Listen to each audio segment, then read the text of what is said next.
The Toyota GR86 key fob uses a CR2032 battery. If your remote isn't working, the battery is likely the issue.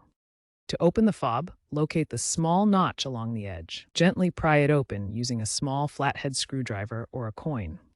For stuck cases, a common issue, warm the fob with a hairdryer for 10 to 20 seconds to soften any adhesive. Once open, remove the old battery, noting the orientation with positive side up. Insert the new CR2032 battery in the correct orientation. Reassemble the fob. Ensure the rubber gasket is intact to prevent moisture damage. Test the remote by pressing the buttons.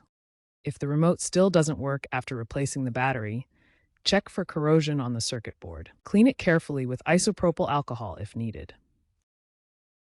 If the case was difficult to open, consider applying a small amount of dielectric grease to the contacts. To prevent future issues, replace the battery every 1 to 2 years, even if it's still working. Avoid using excessive force when opening the fob to prevent damage to the hinges.